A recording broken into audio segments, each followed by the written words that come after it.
Hi everyone, and welcome to another edition of Coffee with Father James. I know, finally new music. Someone said a few weeks ago, that music is getting on my nerves. I just fast forward to the opening sequence being over. So, hey, guess what? New music, new opening sequence, lots of coffee themes in there, a little more fancy, as you saw. Now, why did we do that? Well, guess what? It's now season 2 of Coffee with Father James. It was 1 year ago this week that I sat, well, not on this bench, but the bench over there. It's occupied right now. But I sat basically in this spot and did the first ever Coffee with Father James video, introducing myself. And, you know, that way of communicating is something I'd never done before in any previous parish. And the reason we did it was because of COVID, because normally when I go to a parish, I sit and have coffee. I have coffee with lots of people and kind of open my heart and speak, open my mouth too. And I thought, I can't do that during a pandemic, so let's start these videos. And guess what? The response to these videos has been overwhelming. So much so that once the pandemic is over, guess what? More Coffee with Father James. So it's 1 year ago this week that we started this means of communicating. And I'm thinking over this past year, it's been a remarkable year. It's been an incredible year. And I just want to thank all of you for sticking with it, for going on this journey of uncertainty through a time of pandemic and change and amalgamation and struggling with our buildings and all of these things. So thank you. Now, I'm going to invite you to come along with me for a little walk. We'll go for a little walk around Lake Bannock. So yeah, you may have heard last week, I'm actually not here this week. I'm on vacation. We're pre-shooting this one, of course. So I'm actually, what will I be doing a week from now? I can't remember, or 2 weeks from now. Anyway, it doesn't matter, I'm on vacation. But in the meantime, some of you will have met Father Pat Cosgrove. Father Pat is, well, he's helping us out at Our Lady of Guadalupe Parish. He's going to be helping us out basically quarter time, about 10 hours a week.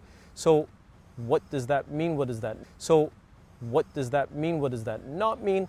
It means that Father Pat is going to be available to help us with masses, such as when I'm away.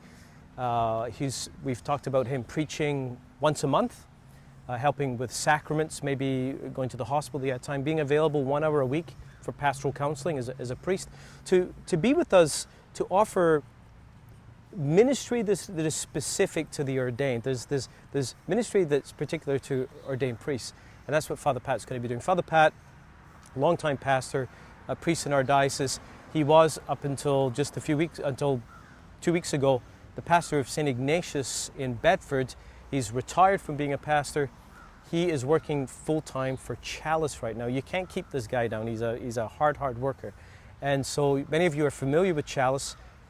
It's an incredible organization that helps thousands and thousands of children all over the world. They do amazing work. They've been named by Money Sense magazine for many years in a row as being one of the top child sponsorship charities in Canada. So they've gotten top ratings, and many of you know this because you already sponsor a child. I sponsor a child as well.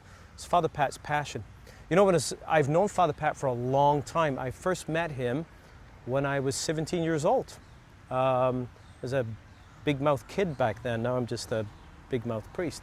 Anyway, he was a newly ordained priest, and I was meeting with a group of other young Catholics who had come to experience Jesus in a real way, and we'd meet on I think Tuesday, Wednesday nights for prayer, and we'd have Mass. And Father Pat made a big impact in my life. He was one of the early role models of priests. And Father Pat also is a guy who is kind of always thinking outside the box and doing new things. And he started Chalice. He was watching TV one night and saw a commercial for World Vision, and he was like, why aren't we doing that? And so he saw that no one else was doing it, so he said, well, we're going to do something. And he did. He started it.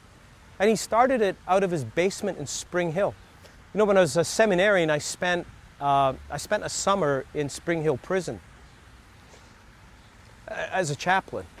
I stayed with Father Pat, myself and another seminarian, and you know, he'd come in from a full day and go downstairs to his basement to that little small office and work to all hours, and come upstairs at 12:30 in the morning singing hymns at the top of his voice, and we'd be like, "Shut up, Pat, we're trying to sleep." But this is his passion. And so Father Pat's a man of great passion. So I'm telling you all this because we've got a long history, and you've already gotten to meet Father Pat, and we're not sure how long he's going to be with us. We're awaiting a more permanent solution for a second priest, because I've told you about who Father Pat is and what he's going to be doing, but what he's not going to be is the associate pastor. We don't have a second priest. We get Father Pat, 10 hours a week. Bishop Curry is going to help us out whenever he can. And we've got a little bit of other news. First week of September, there's going to be a 38-year-old Polish priest is going to be coming to live in the residence. Now, he doesn't really speak English all that much right now. He's coming to Dartmouth to be enrolled in an English language program at St. Mary's, and he's going to be learning English. But here's the thing. He wants to be connected into the parish, so he's not assigned for pastoral ministry per se, but maybe after a couple of months, he might be able to help with the odd thing as his English improves. So we're kind of scrapping it together, and I think we're going to be okay, because in addition to Father Pat, we get Deacon David Viscount. I've already told you about Deacon David. Deacon David was a parishioner at one of my previous parishes, St. Thomas Aquinas. When I was pastor there and I took over Canadian Martyrs, I was able to celebrate his wife Patty coming into full communion with the Catholic Church after she had a conversion on Alpha. And after I went to St. Benedict Parish, Deacon David was ordained a deacon and assigned to St. Benedict Parish. So I think I said this before, he can't really get away from me. So anyway, the bishop asked him to come to the parish, and he said, "Oh no, that James Mallon guy again?" So he said, "Oh well, if it means extra time off purgatory, I'll do it." So no, David's a great guy. He's got two kids. He's a soccer referee, loves soccer, loves hiking, and he's a beautiful man with a beautiful heart. And you're gonna love this guy. He's a great addition to our pastoral team. Exactly what Deacon David is going to be doing. Remember, his role with us is he's on staff. He's going to be on the clergy team. Be working kind of half-time with us. It's a volunteer position. It's not a paid position. So we're going to be blessed by him and blessed to know him. A few other things. We have an agreement that started a couple of weeks ago with a community farm. I'll just give it to you really, really quickly. Okay, so there's a community farm. I think it's called Four Seasons Farm. There'll be information right down here. And on Wednesdays, they come and park in our parking lot. We made this agreement with them. They come in our parking lot. They're in a white van from 4 to 6 o'clock or 4:30, thereabouts. And they sell very, very, very fresh produce. Now, why am I telling you all this? Because they have committed to donating a portion of their produce every single week to the food bank that runs out of the St. Peter's location. And the faithful people of St. Vincent de Paul take that food and deliver it to homes. So here's the thing. It's a community group willing to help a community group. And if those of you in the community can help yourself with some fresh veg and help this community group help us, I think that's a good thing to do. Speaking of community help, Jen Dean, our new social outreach coordinator, has been working like crazy. In fact, all of our new staff are working like crazy, and our old staff working like crazy to help them do what they do.